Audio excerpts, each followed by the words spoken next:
Hey everybody, happy Homebrew Wednesday. Also happy 4th of July. It's Brad here, Pookanc channel, Wild Boys Brewery. Coming at you from Farmington, North Carolina. Hope everybody's having a good, happy holiday. Staying cool. It's that time of the year. Enough said about that. Today, I'm going to check out my Weizen Hefe Weizen all-grain beer I did. Been drinking on it now for about a week and a half, something like that. Turned out great. It's perfect summertime beer for this hot ass weather. Let's check it out. Let's get open this thing up. Good hiss. And instead of the Duvel glass, I've got a wheat beer glass for it. And this thing is really nice drinking. And this is the way I was showed. When you get down to where you got just a little bit left in the bottom on these wheat beers, a buddy of mine spent some time over in Germany as an exchange student. He said that's how a lot of the Germans drink it. What I do is I've got about an inch in the bottom. So I just spin it for about 5 or 10 seconds, then swirl it, and then dump it straight in.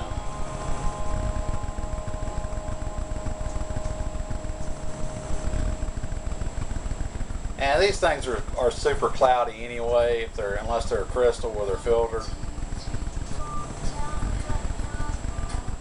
And it looks like they got most of the stuff off the bottom. This thing is a pale yellow, very cloudy. It's got great carbonation. You can't see anything through it at all because I dumped the sediment in, but that's the way that that's the way I do it. It's the way I drink them. Gives them some extra flavor. It's got pretty good lacing. Let's get a nose on it. Right up front, massive banana, some cloves, some bubble gum. It smells like a Hefe should. It smells great. These things are wonderful summertime beers. Got the yeast, a little bit of the wheat coming through. This thing's got like 2 different kinds of wheat in it. I'll post the recipe down the description. I actually made a double batch from this.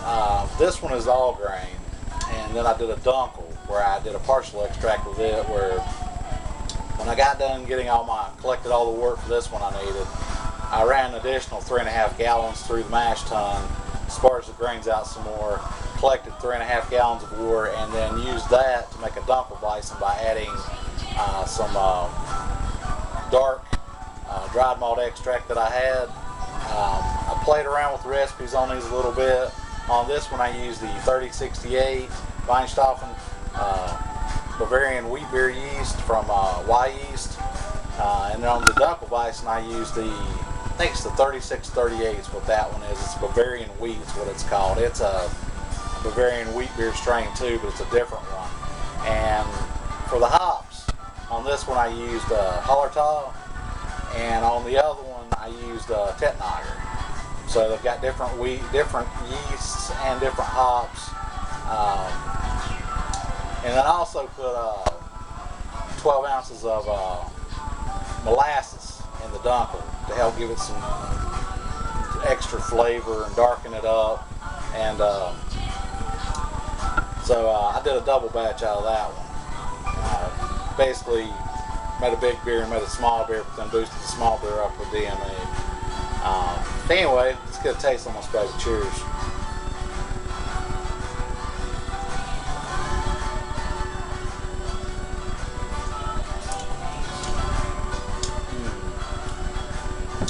Just got the best mouthfeel. Very creamy. It's on the verge of being a little watery, but it's not quite watery. It's not light. It's kind of a light medium mouthfeel.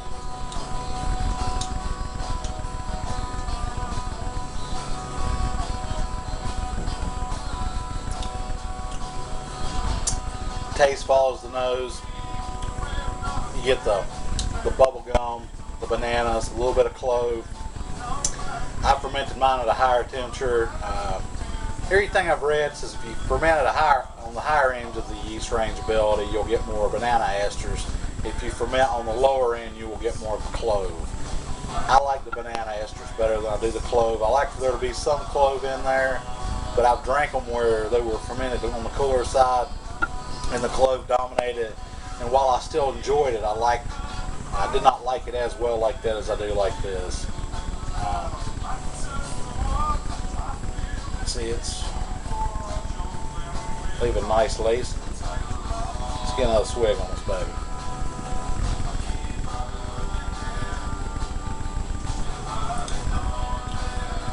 Just goes down so easy, so good. I just come back in from outside from watering my plants. Watered the hot plants, tomato plants, and some got some squash going too. I have to shoot some video of that. It's been about a month or so since I shot it, and everything has gotten a lot bigger. I put everything in the grow boxes, and they've took off. Here's a shot of my grow box. I got 2 of these 4x4s. There's 2 of that's the black cherry tomato plant, and then that's the yellow one. And then behind that, there's a couple squash plants, and then there's my American Cascade plant. And I went ahead and made a trellis, tied it up to the thermometer up there. And then over here, got habanero. I haven't really got any habaneros growing on that yet. It's taken off as far as stretching out. It's kind of a slow starter. And this is my mammoth jalapeno plant. I see one of them starting to turn yellow a little bit there. You can see how big they are. Big one there. And then over here, got some more tomato plants.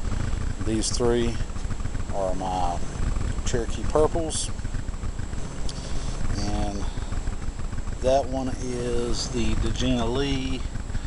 That's the Acres, West Virginia, and then that one back there is the German Johnson. All these are slicers. And then that's the grow box. Let's see, I made them out of scrap plywood. That's the garden. But it's mid-90s out there today. It's about 130, 140. We're starting to reach the peak heat of the day, and I come back in, and this is just like the perfect, I guess you could call it like a lawnmower beer.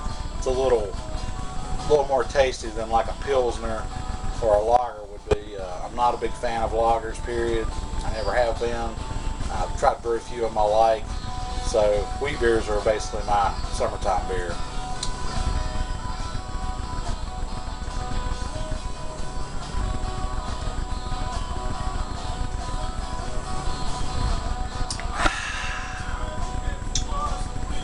And that baby is gone.